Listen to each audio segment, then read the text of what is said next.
Donc, merci à tous d'être venus. Et merci en particulier à Foi et Vie Réformée, donc Eric Caillayan, merci à Jackie Barbier pour l'invitation.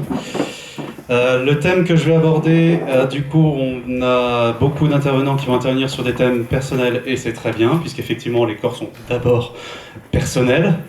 Moi, personnellement, je vais intervenir un cran au-dessus, sur un sujet qui est plus, on va dire, de théologie politique, c'est-à-dire au niveau de l'organisation de la société, comment est-ce que c'est censé s'articuler ?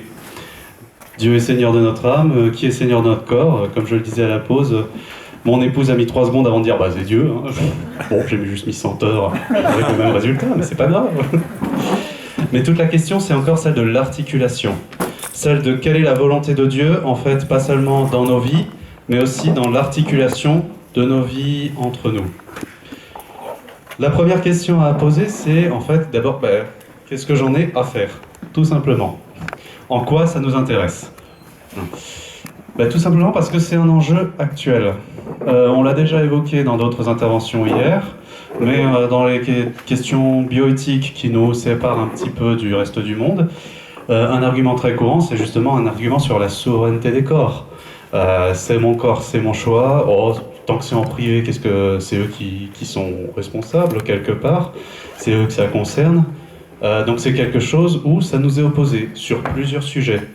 Donc mon objectif c'est, on va prendre un pas en arrière et sans s'intéresser aux spécificités de chaque débat, qui est souverain sur le corps en fait ?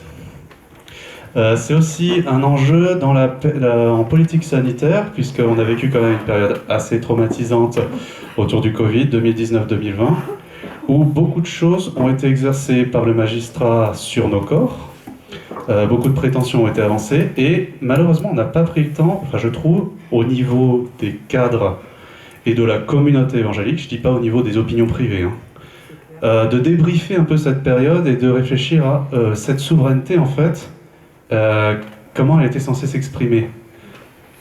Et puis il y a un enjeu au niveau transhumanisme qu'on m'a demandé de traiter, et c'est très bien, où il y a quand même différents projets technologiques, sociétaux, qui sont avancés par des personnes qui sont très peu nombreuses, mais avec une influence et des moyens financiers démesurés, où là aussi c'est cette question de la souveraineté des corps, de qui décide de ce qu'on fait de nos corps, qui se pose.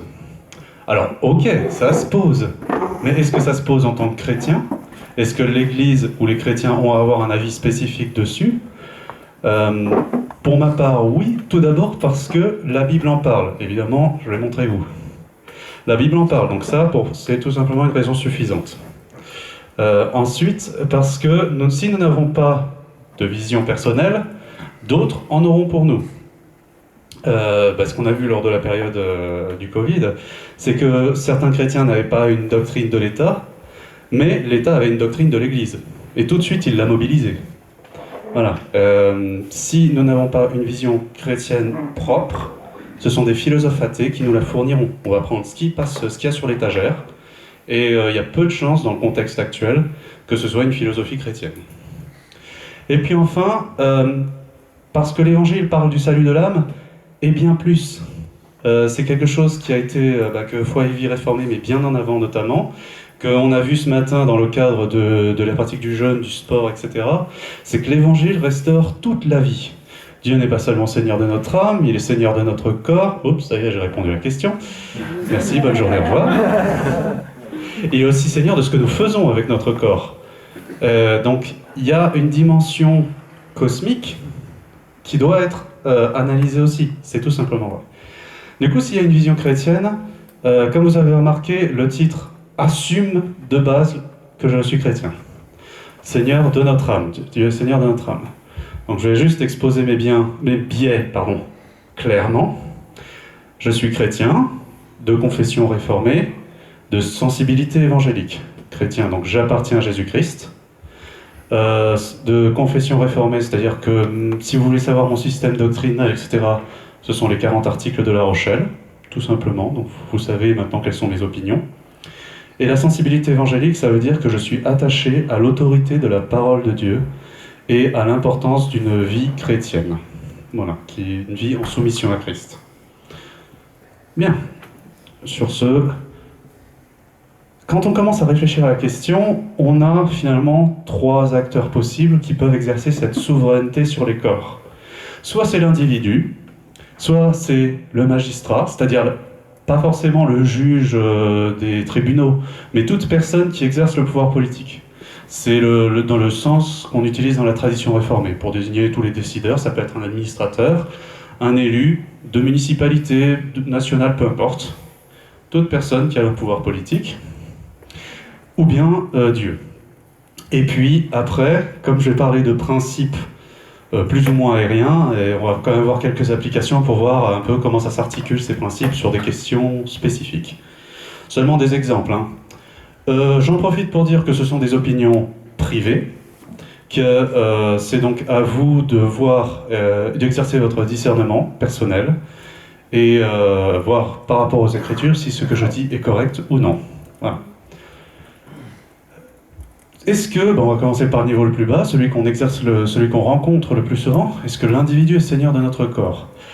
Il semblerait, si je suis la logique de plusieurs personnes, c'est mon corps, c'est mon choix, donc normalement, et certains philosophes d'ailleurs sont vraiment très cohérents là-dessus, vont jusqu'au bout, c'est à l'enfant de décider pour lui-même, c'est à la femme de décider pour elle-même contre son mari, c'est à chacun de décider contre, je sais pas, le magistrat ou quelconque autorité traditionnelle.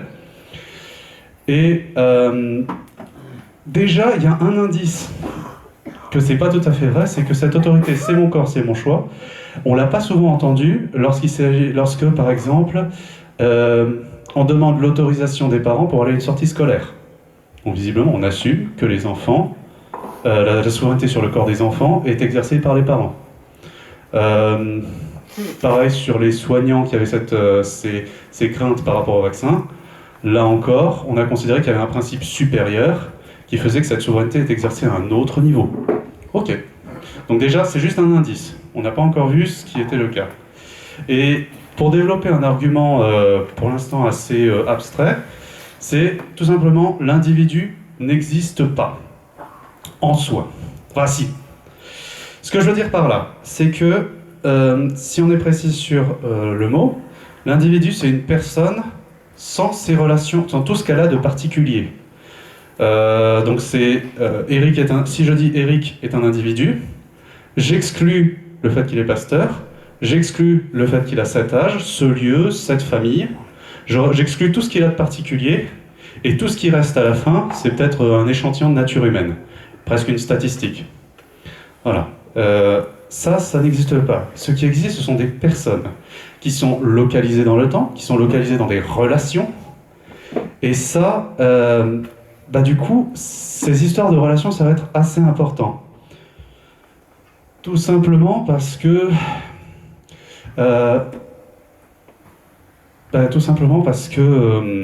excusez-moi. C'est importante. Du coup, vous ne pouvez pas simplement dire où est le domaine de souveraineté. Vous pouvez pas, si un mari ne donne pas à la femme les relations qu'elle a droit, on ne peut pas simplement répondre c'est sa souveraineté. Y a quelque chose de partagé qui fait que c'est plus difficile. Il faut voir que ce qui rend dans notre pays, on a souvent eu tendance à vouloir abolir cette distinction et vouloir faire en sorte que les êtres humains soient le plus individuels possible. C'est quelque chose qu'on a fait par exemple en 1791, on a dissous toutes les associations qui reliaient les gens entre eux, alors du coup ils avaient des droits et des devoirs les uns envers les autres, on s'est dit ça empêche aux gens d'être libres, donc on va les dissoudre. Et du coup on a aussi dissous les caisses de retraite et les caisses maladie qu'ils avaient. Les syndicats le principe des syndicats ont été longtemps combattus, parce que ce qu'on voulait c'était des ouvriers individuels qui faisaient un contrat avec un patron individuel. Et l'idée qu'ils puissent s'unir dans des syndicats, ça paraissait être, justement, qu'ils cherchent à être des personnes et pas des individus, ça paraissait mettre en danger la liberté telle que les Lumières la concevaient. Et ainsi de suite. Et ensuite, il y a une deuxième objection. C'est qui applique ce principe? Si vraiment c'était naturel que l'individu soit souverain sur son corps, il n'y aurait pas besoin de le défendre. On n'a pas besoin d'une loi pour nous obliger à marcher sur le sol ou nous interdire de marcher au plafond. Si c'était vraiment naturel et normal d'être souverain sur son propre corps. Alors pourquoi est-ce qu'on a une loi qui interdit l'entrave à l'IVG, en la punissant, je crois, de 2 ans de prison et 5 000 € d'amende, pour s'opposer à ce qu'une personne exerce son souverain droit sur son corps, et ainsi de suite. On a aussi l'exemple d'un père canadien qui a été condamné pour s'être opposé au changement de sexe de son enfant. Pareil, du coup, pourquoi est-ce que le magistrat est intervenu sur, en fait, une décision souveraine ? Bien, à cause de cette dimension, justement, personnelle, de cet élément relationnel. Il y a 3 types de relations qui vont nous relier les uns avec les autres. 3 types de relations qui font que nous ne sommes pas des individus, mais des personnes. Ce sont les alliances, les relations naturelles et les contrats. Un exemple d'alliance, c'est le mariage, par exemple, où je promets à ma femme, et inversement, une exclusivité sexuelle, et puis affection, amour et providence. Les mots exacts m'échappent un peu, mais peu importe. S'il y a un conflit dans cette relation, c'est au magistrat de juger sur l'affaire. C'est là que, notamment, de la pertinence d'un divorce. Les relations naturelles, c'est les relations de parents à enfants. Pas tout à fait volontaires, mais qui sont quand même des relations où, là encore, s'il y a un abus parental, c'est le magistrat qui s'occupe de voir si l'autorité parentale doit être retirée ou non. Et puis, 3e exemple de relation, c'est les contrats. En étant salarié, je m'engage à ce que mon corps soit physiquement présent sur tel site à telle période. Et à chaque fois qu'il y a un conflit sur une relation, 2 personnes sont en conflit, il y a besoin d'un 3e parti qui est différents magistrats, ça peut être soit des grands juges, soit des médiateurs, un maire ou un élu, enfin peu importe. Mais vous avez toujours un magistrat qui sert d'arbitre entre les personnes. Donc déjà, on peut, du coup, avec tout ça, je ne peux pas dire que l'individu est souverain sur son corps. Même dans une expérience la plus séculière possible, c'est pas comme ça qu'on fonctionne. Alors du coup, on va passer au niveau du dessus, c'est le magistrat. Et je défends que cette souveraineté est exercée à travers le magistrat. Je serai précis plus tard. Pour l'instant, on va vraiment essayer de survoler un peu les versets bibliques qui nous parlent de ce rôle que Dieu donne au magistrat, à la personne qui exerce le pouvoir politique. Et juste pour l'exercice, si je devais le résumer en un verset, c'est le Genèse 9,6. « Si quelqu'un verse le sang de l'homme, par l'homme son sang sera versé, car Dieu a fait l'homme à son image. » C'est le verset qui, ou du moins que l'on considère, être fondateur de l'État. Tout comme l'homme quittera son père et sa mère et s'attachera à la femme qu'il aime, ils feront une seule chair. On dit c'est fondateur de la famille. Alors comment est-ce qu'on arrive à cette thèse que je défends ? Par plusieurs principes d'interprétation réformée. Le premier, c'est celui qui dit dans tous les préceptes, il faut connaître la synecdoque. Ça veut dire quoi ? Par exemple, quand on dit tu ne tueras pas, on inclut aussi toutes les formes moins graves. C'est comme ça que Jésus dit, ne sois même pas en colère contre ton frère, on ne dit pas raca à ton frère, sinon c'est comme le tuer. Vous voyez, donc ça c'est un principe d'interprétation. Appliqué à ce verset, ça veut dire que si quelqu'un a un droit suprême de peine de mort sur un corps, alors il a aussi un droit un peu inférieur, par exemple les amendes ou les peines de prison, etc., qui sont un exercice de ce pouvoir-là, un exercice moins intense. Et puis il y a un deuxième principe, parce qu'on pourrait se dire, ok, mais c'est juste la justice pénale, c'est juste pour punir, sinon si je veux me marier, si je veux me mutiler ou avoir une modification corporelle, etc., ça c'est moi qui suis souverain. Il y a un deuxième principe qui dit, dans le genre, l'espèce, et dans le relatif, le corrélatif est inclus. Qu'est-ce que ça veut dire ? Ça veut dire, par exemple, le commandement sur l'adultère. Tu ne commettras pas d'adultère. En fait, il y a aussi tout l'écosystème de pureté sexuelle qui est associé. C'est pas simplement ne trompez pas votre femme, c'est aussi ayez un environnement qui soit sexuellement sain, en fait, tout simplement. Donc on va condamner la pornographie, en fait, ça rentre sous ce chapitre-là. Et donc, appliqué à Genèse 9,6, ça veut dire que c'est pas seulement le pouvoir pénal, corrigé, c'est aussi le pouvoir civil où on a le droit de dire comment est-ce que les gens vont se marier, comment est-ce qu'ils vont gérer leurs relations, qui a autorité sur les enfants, etc. C'est aussi ça. Bon, après, c'était l'exercice, si on devait le tirer que d'un seul verset.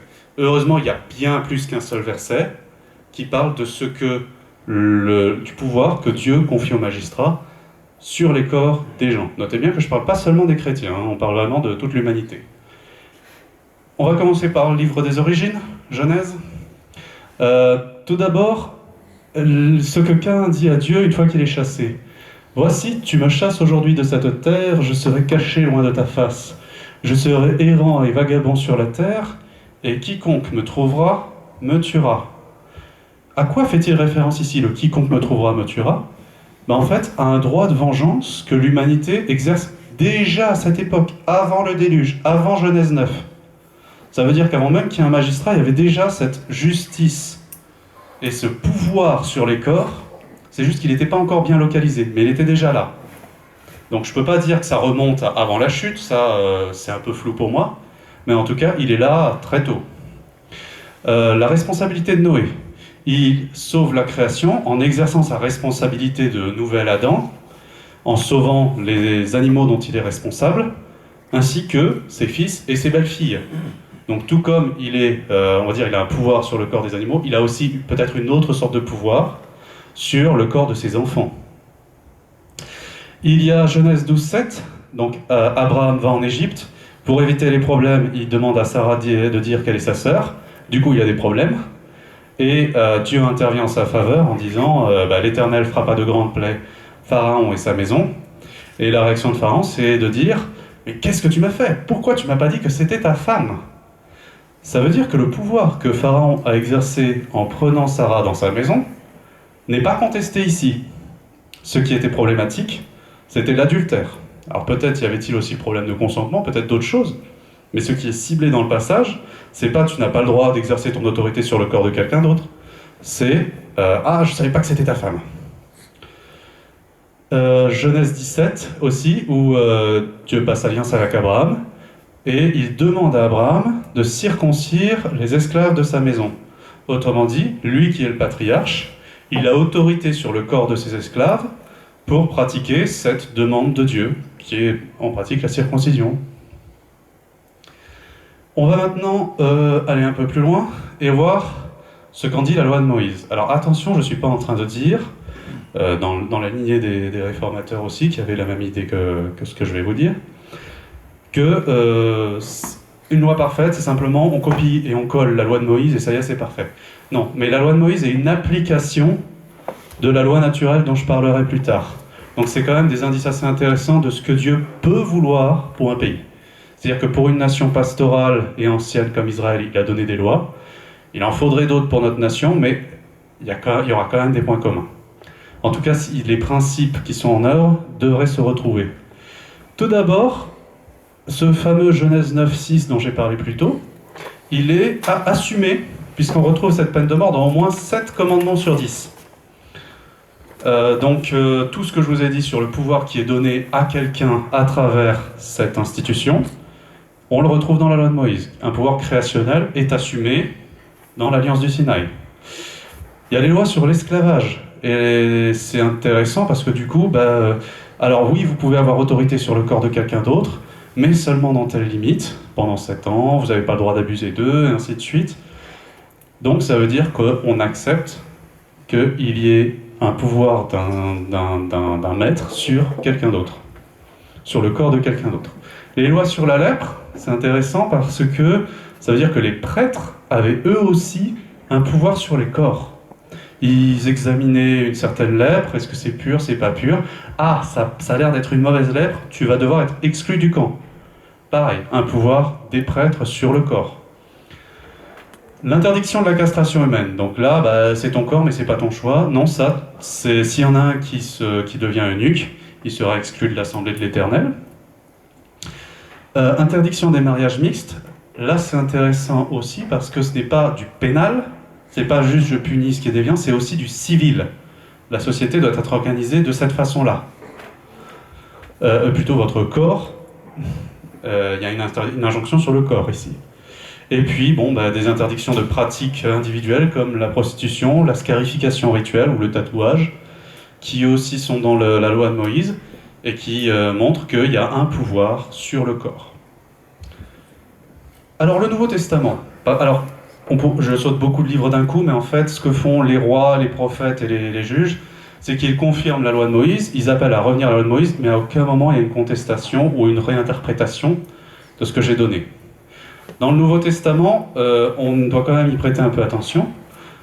Tout d'abord, Genèse 9.6 est assumé à nouveau, et cette fois on est vraiment dans la nouvelle alliance, quelle que soit son interprétation, où Paul dit, Romains 13, ce n'est pas en vain que le magistrat porte l'épée, étant serviteur de Dieu, c'est quelque chose que je vais mobiliser plus tard, pour exercer la vengeance et punir celui qui fait le mal. Donc, ce fameux Genèse 9.6 qui donne à quelqu'un le pouvoir sur le corps, un pouvoir suprême mais aussi inférieur, un pouvoir pénal mais aussi civil, il est à nouveau assumé dans le Nouveau Testament. Et puis il y a un dialogue très intéressant entre Jésus et Pilate, où Pilate aimerait bien quand même une confession, donc il lui dit t'as compris que c'est moi le chef? Et puis Jésus lui dit, mais tu n'aurais aucun pouvoir sur moi s'il ne t'avait été donné d'en haut. Voilà, d'ailleurs, petite chose, ça montre que Dieu n'a pas juste sélectionné ou choisi la République romaine et ensuite la République romaine se débrouille comme elle veut.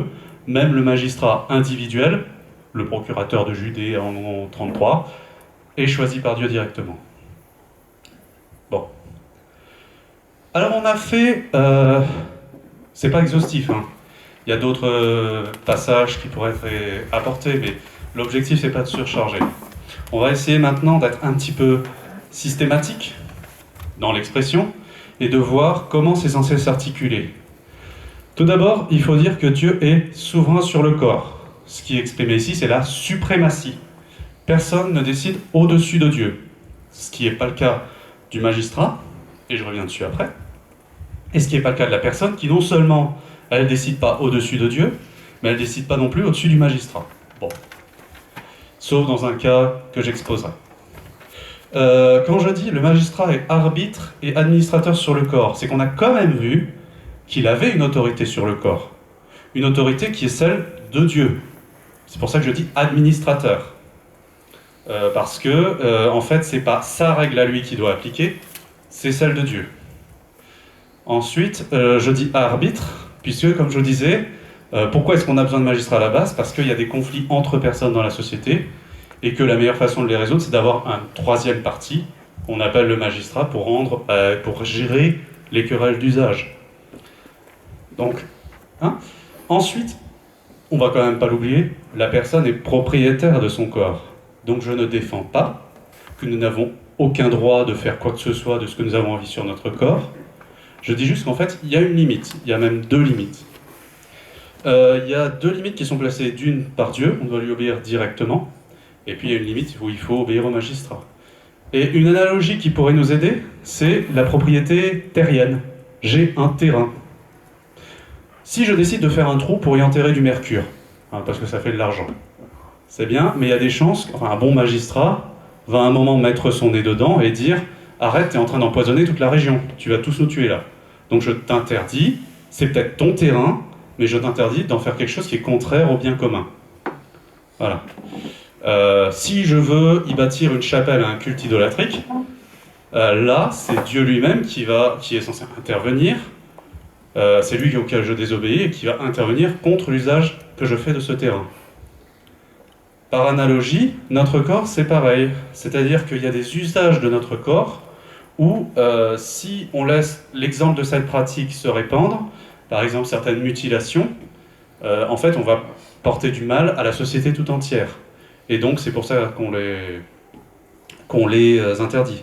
Les mariages mixtes qui étaient interdits dans la loi de Moïse, c'est parce qu'il y avait aussi l'idée qu'on ne pourrait pas maintenir la transmission de l'alliance de Dieu si, à toutes les générations, disons qu'il y avait trop d'éléments étrangers auxquels il fallait apprendre cette loi, etc. On allait nuire à cette transmission.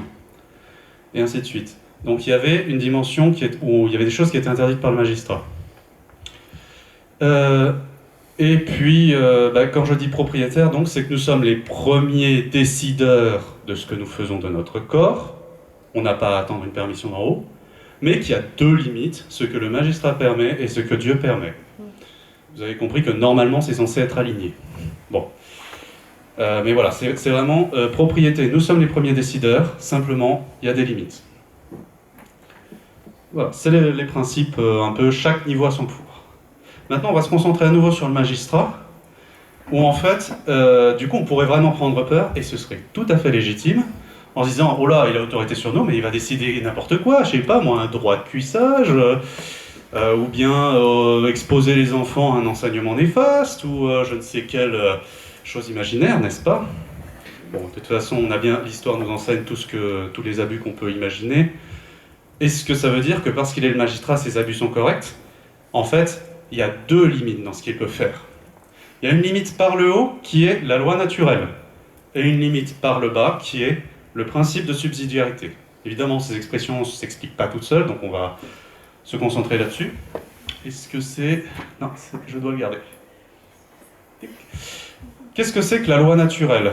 En gros, c'est quelque chose, c'est une notion assez précise en théologie, mais je vais devoir être assez synthétique aussi, c'est la volonté de Dieu pour ses créatures, la volonté que Dieu a mis dans ses créatures. Il y a un article de Maxime Georgel que vous avez vu ce matin, pas l'article mais Maxime, dans lequel il a abordé la question de est-ce que la volonté de Dieu c'est une éthique pour le club privé des chrétiens? Je ne sais pas le titre, mais on le retrouvera facilement. C'est-à-dire que souvent on est bloqué parce que les positions bibliques, on ne sait les défendre qu'avec la Bible.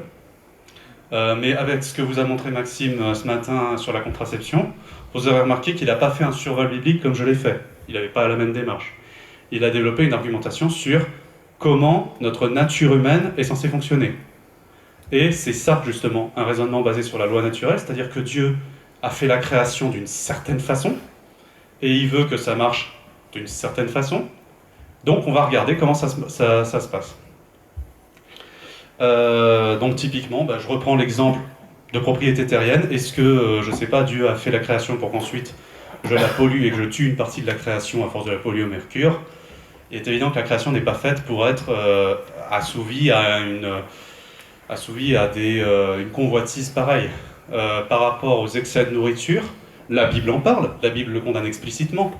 Mais Enzo a très bien illustré aussi à quel point c'est dans notre processus naturel même, et que même si la Bible ne disait rien sur les excès de table, même si elle ne disait rien sur le jeûne, on a vu que c'est marrant, mais notre nature, elle est comme faite pour obéir à Dieu.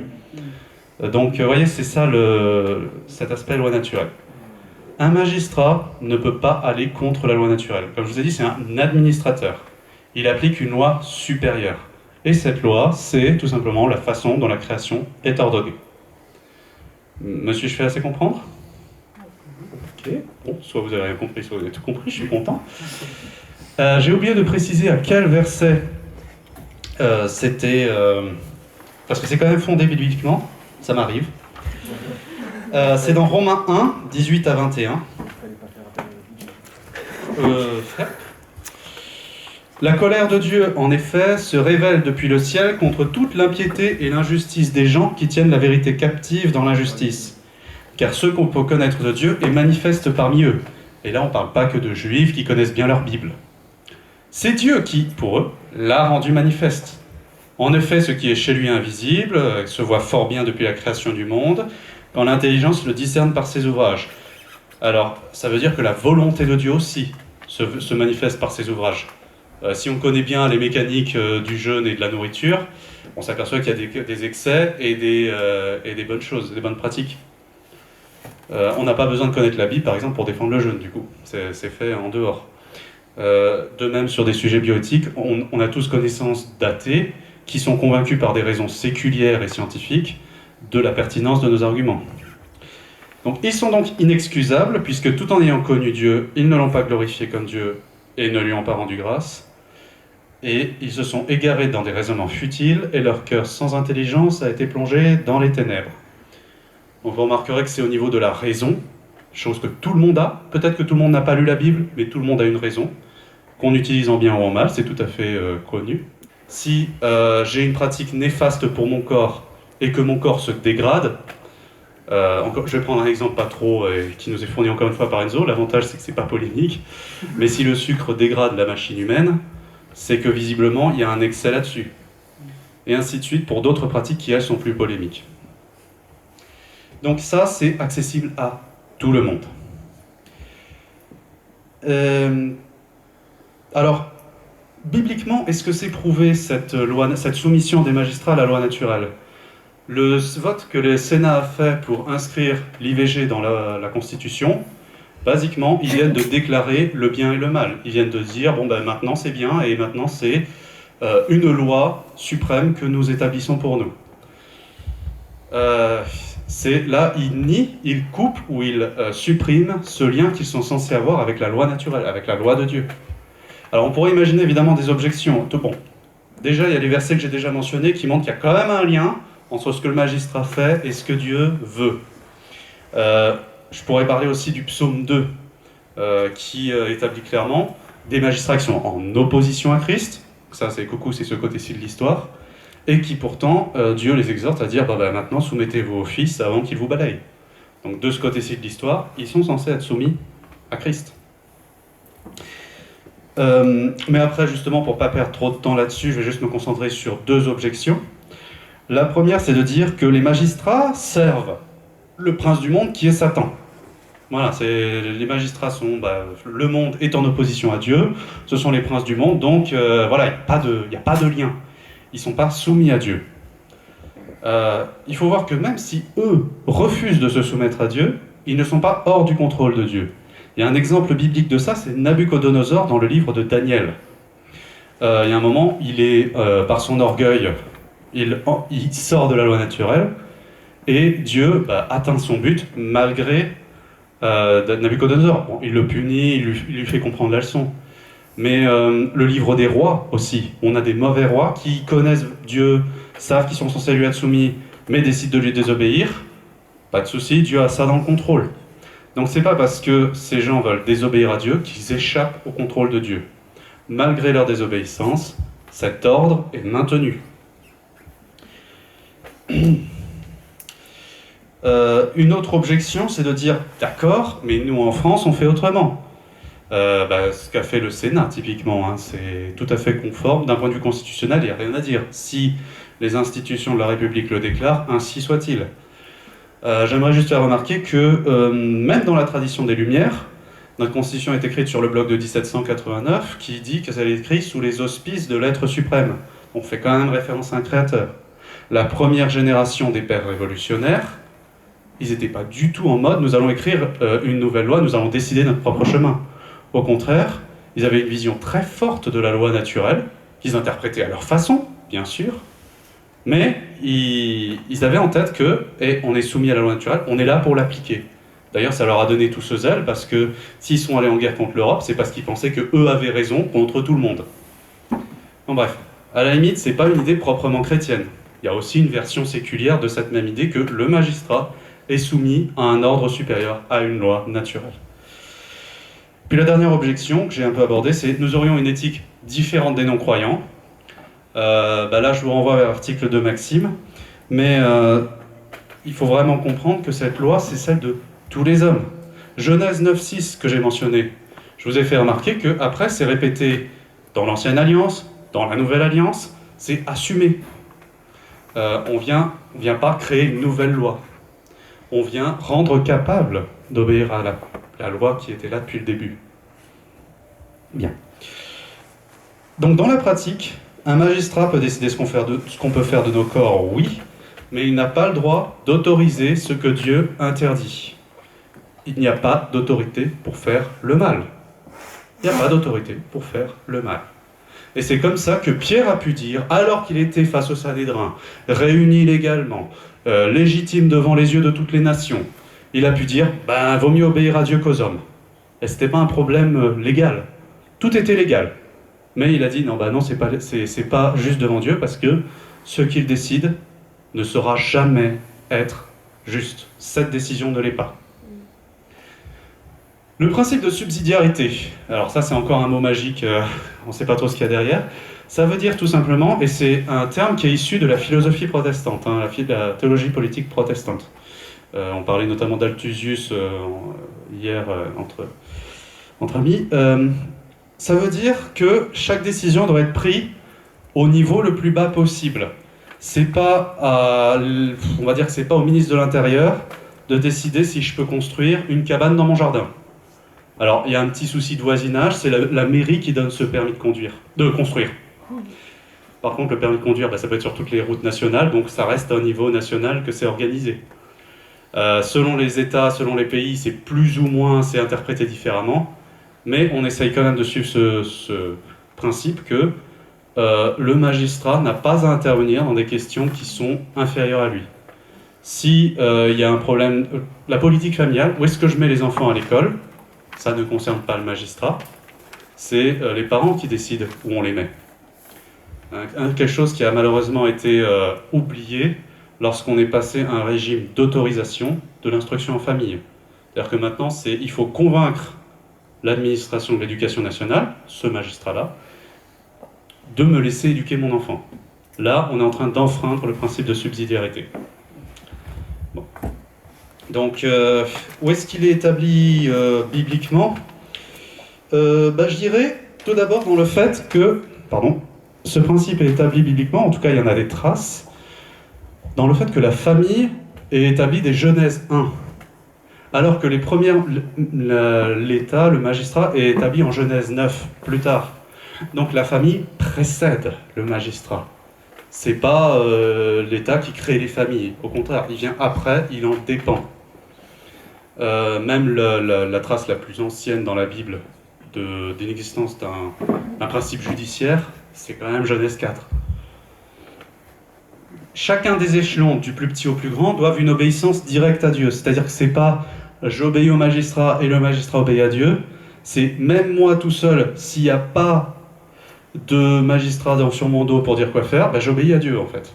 L'exemple que je disais, sur mon terrain je construis un temple idolâtre, même si c'est pas interdit par les lois de la République, en fait c'est quand même interdit par Dieu. Donc ça veut dire qu'il y a un domaine qui n'est pas couvert par le magistrat, un domaine où c'est moi qui décide avant le niveau supérieur. Bon, c'est des indices. Je ne dis pas que c'est une démonstration biblique complète, mais ça, plus, on va dire, ces raisonnements naturels, ça nous montre qu'il y a une limite par le bas où il n'a pas le droit de déborder d'une certaine façon dans notre niveau. Donc voilà, je répète la réponse synthétique, c'est la souveraineté des corps appartient à Dieu, l'administration des corps appartient au magistrat, et la propriété des corps appartient aux personnes. Et puis aussi longtemps que ce que nous faisons de nos corps ne concerne que nous-mêmes, n'a aucune implication sur la vie des autres, et que c'est conforme à la loi supérieure de Dieu, alors il n'y a pas de raison que le magistrat intervienne, ou que quelqu'un d'autre, enfin on est souverain dans ces limites-là. Donc, que ça n'implique personne dans les relations, ou que ça ne cause de tort à personne, et que ce soit conforme à la loi de Dieu. Bon, j'ai été très abstrait, je vois que certains s'endorment et j'en suis bien navré, mais on va voir un petit peu à quoi ça ressemble vis-à-vis des applications, dans des cas pratiques. Encore une fois, je vous ai dit, c'est une opinion privée, donc je le soumets à votre discernement personnel. Sauf pour ce qui évidemment a été déclaré par le synode d'église, mais bon, en attendant que le Seigneur rétablisse un seul synode sur toute la France. On va commencer par un exemple comme le don d'organes. On a un problème, donc là, le don d'organes, ça consiste en l'acte d'autoriser qu'on prélève un organe sur un donneur pour le donner à un receveur. Un acte médical, donc. La question, c'est qui est souverain ici? Qui décide du corps de l'un ou de l'autre? Ça peut pas, le souverain, je parle de l'autorité suprême, hein. Il y a une décision qui doit être prise au niveau des personnes, mais aucun n'a de droit sur le corps de l'autre. Un receveur ne peut pas dire à quelqu'un « Hey, toi, donne-moi ton rein ». Il n'y a pas ce droit-là. Donc il y a quelqu'un au-dessus qui doit organiser ce don d'organes. Alors évidemment, il y a la question de, je disais, la limite supérieure. Est-ce que c'est contraire à la loi naturelle? Pas possible que la Bible en parle, c'est quelque chose qui est évidemment technologiquement pas présent dans le monde biblique. Les églises qui se sont exprimées sur le sujet disent en somme que c'est une liberté chrétienne. Voilà. Donc il n'y a pas de problème du point de vue de la loi naturelle. Du point de vue de la subsidiarité, en revanche, est-ce que l'État peut dire n'importe qui est par principe donneur d'organes, ou encore mieux dire, bon bah toi tu es volontaire pour tel don. Là, c'est le principe de subsidiarité qui est en jeu. C'est-à-dire qu'il y a une décision qui est sur l'intérieur de mon corps, bah c'est moi qui décide ce qu'on fait de l'intérieur de mon corps. Et c'est là que je trouve dommage que dans la loi française, on part du principe du consentement présumé, c'est-à-dire que l'État a déclaré que je suis d'accord pour donner mes organes. Voilà. À titre personnel, c'est la raison pour laquelle je me suis inscrit au registre national des refus. C'est pas que je refuse le don d'organes, c'est que je ne suis pas d'accord avec cette infraction au principe de subsidiarité. Donc voilà, comme je disais, vis-à-vis de la loi naturelle, il y a une liberté. Voilà, si c'est pas interdit, on va dire que c'est autorisé. Par contre, infraction de la subsidiarité, et donc d'autres pratiques pourraient être acceptées. Par rapport au projet transhumaniste, par exemple, celui que j'avais en tête, c'était cette congélation des corps en vue d'une résurrection future par la médecine plus avancée. Est-ce que le magistrat a quelque chose à faire là-dedans, ou est-ce qu'il doit simplement laisser faire? Les personnes sont d'accord. Bon, est-ce qu'il doit intervenir? Le problème du transhumanisme, c'est, bon, vous avez tout un livre très pertinent apporté par Daniel sur sa table à propos du charme de l'androïde de Yannick Imbert. Il y a un problème au niveau du premier commandement, où le problème c'est une idolâtrie de l'humain. On veut dépasser la création humaine, on veut même l'abolir. C'est un projet qui n'est pas compatible avec une saine éthique chrétienne. Donc là, on a un problème par rapport à la loi naturelle, la limite par le haut. On n'est pas en train de forcer qui que ce soit, hein, la subsidiarité est respectée, mais il y a une infraction au niveau de la loi naturelle. Donc, le magistrat serait en permission, il peut intervenir, je pense même qu'il le devrait, pour interdire les pratiques. Ce qui est subtil, c'est que souvent, c'est à double but, c'est-à-dire qu'il y a un projet transhumaniste, mais il y a aussi un projet qui, lui, est légitime, par exemple. Je pense au projet Neuralink de l'entreprise d'Elon Musk, qui vise à une puce mentale dont, franchement, ça pourrait servir aux cyborgs, c'est-à-dire un hybride homme-machine qui a encore une fois un dépassement de l'être humain. Mais dans on va dire la communication, c'est aussi, ah bah ça va résoudre des maladies mentales ou des dégénérescences neurologiques. Voilà. Donc, dans la pratique, on voudrait bien autoriser le deuxième, mais pas le premier. Mais ce sont les mêmes technologies. Donc, je conçois qu'il y a une difficulté là-dessus. Mais bon, c'est après une décision que chaque pays, chaque magistrat doit prendre pour lui-même. D'où l'idée d'application délicate, c'est-à-dire que c'est pas clair, c'est juste on vise quoi. Et puis, je parlais de la politique vaccinale où ce débriefing n'a pas été fait. Là, c'est vraiment le sujet et c'est dommage qu'on n'ait pas ensuite au niveau collectif, au niveau des cadres, débriefé un peu après. Est-ce qu'ils avaient le droit de nous dire de ne pas nous rendre occultes, que nos corps n'allaient pas occultes quelque part? Par rapport aux soignants qui ont été soumis à obligation vaccinale, est-ce que c'était légitime? Alors, toujours nos deux limites. Loi naturelle par le dessus, subsidiarité par le dessous. Au niveau de la loi naturelle, est-ce qu'il y avait un problème au niveau des cultes, d'abord? Alors j'avais écrit un article dans cette période-là où j'avais défendu que, du point de vue du principe, on reprend le double effet dont a parlé Maxime tout à l'heure, c'est-à-dire que si vous avez la peste noire en Europe, un tiers de la population qui meurt, en interdisant les cultes, on ne vise pas à interdire la religion de s'exprimer, qui est quand même un commandement de Dieu, on vise à préserver une vie d'une mort certaine. Bon, d'accord. On pourrait dire pareil pour la politique vaccinale, c'est-à-dire que ça dépend quand même des technologies. Il y en a qui vont peut-être pas poser de problème, mais sur les vaccins à ARN, par exemple, il y avait une question que Maxime Georgel avait posée dans un article, qui lui aussi date de cette période. Le problème des vaccins ARN dans leur fonctionnement, c'est qu'il y a un détournement, un piratage, si on veut, du code génétique du corps, où il s'agit de faire produire par le corps quelque chose que Dieu n'avait pas voulu qu'il produise, ou n'avait pas conçu qu'il produise. Ça, c'est quand même contestable, ou en tout cas, ça pose au moins une question sur cette technologie. Du coup, si c'est le cas, il y a une infraction de la loi naturelle. Et même si le magistrat veut le faire, même si scientifiquement c'est prouvé, Dieu ne veut pas. Donc, normalement, c'est plié. Admettons que ça le soit. La subsidiarité, est-ce qu'elle est en jeu? Beaucoup évidemment ont défendu qu'il n'y a pas de souci, c'est collectif, donc c'est au niveau collectif que ça se décide. Ça dépend. Et je vais articuler une petite distinction que je n'ai pas encore faite, c'est si vous parlez du corps en tant que création, c'est justement ce qu'attaquent les projets transhumanistes, on veut modifier le corps, on veut dépasser le corps, on veut transformer le corps, ça dépend de Dieu. Et c'est ça qui est justement en jeu avec les vaccins ARN, c'est si cet argument proposé notamment par Maxime est juste, alors cette reprogrammation du corps, normalement, ne devrait être faite que par Dieu. Si c'est en tant qu'objet de notre âme, c'est-à-dire, on va dire, si c'est vraiment à nous et aucune relation n'est impliquée. Je ne rends pas malade quelqu'un d'autre, quelque part. Merci. Alors, c'est nous seuls qui devons décider. Est-ce que je veux partir en voyage? La sécurité de l'État, de la société n'est pas en danger là-dessus. Et pour les vaccins, c'était pas le cas, justement. C'était pas le cas puisque la vaccination et son efficacité dépendent de son application collective. Et c'était justement pour ça qu'on a rejeté l'argument des libertés individuelles, parce qu'effectivement, c'était sur le corps en tant que composant de la société que là, ça dépend du magistrat. Ok, problème résolu alors. Eh bien non, parce qu'il y a d'autres paramètres qui rentrent en jeu. Et notamment, on mentionnait dans Romains 1 le fait que en fait, c'était une décision rationnelle. La loi naturelle se discerne par la raison. Donc la question c'était, est-ce que c'est rationnel d'imposer ces vaccins? Est-ce que c'est rationnel de mettre en place un pass sanitaire afin d'encourager fortement, et ainsi de suite? Et la rationalité dépend de différents facteurs qui ne sont pas forcément dans un domaine de chrétien, mais notamment un facteur de proportionnalité.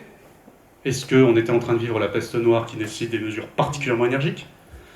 Et puis un problème aussi, donc notamment de proportionnalité. Et puis est-ce qu'on atteint bien notre but?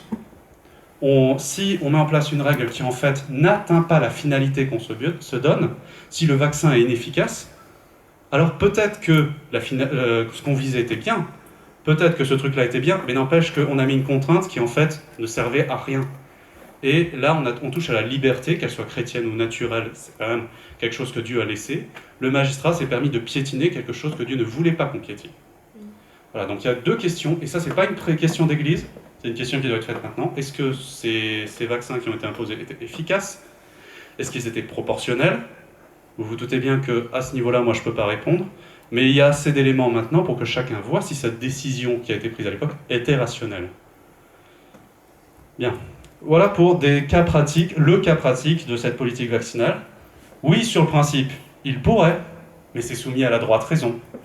Et ça, malheureusement, je trouve que le débat a été mal fait sur le moment, avec différentes tactiques de censure et de médiatisation particulière qui ont empêché de pouvoir mener cette réflexion de façon rassurée, on va dire, de façon paisible. Je me dirige vers la conclusion maintenant. Qu'est-ce que ça change dans notre vie personnelle? Parce qu'après tout, c'est nous qui devons obéir. Déjà, ça nous permet d'être un peu plus clair sur notre relation aux autorités. On va pas être... si on doit effectivement faire comme l'apôtre Pierre et dire on obéit à Dieu qu'aux hommes, plutôt qu'aux hommes, ça ne veut pas dire qu'il faut le faire tout le temps, mais simplement dans les cas où la loi naturelle est en jeu. Ou alors quand il décide sur un domaine qui n'est pas le sien. Donc ça, déjà, ça aide à canaliser un peu, au milieu de plein d'appels à la révolte, à ceci, cela, on va canaliser, et on a notre propre grille d'analyse maintenant. Ça va aussi nous donner une liberté par rapport aux forces actuelles, ou aux influences actuelles, pour mieux cibler, en fait, aussi, quelle est la marche chrétienne dans telle situation. Et puis enfin, je vais vous laisser avec ces deux aphorismes. Christ est le Seigneur de nos âmes, et il les administre à travers les officiers de l'Église, qui sont les pasteurs. Et, de façon analogue, Christ est le Seigneur de nos corps, et il les administre à travers les officiers de la création, nos magistrats. Je vous remercie pour votre attention. Je vous prie pour les questions.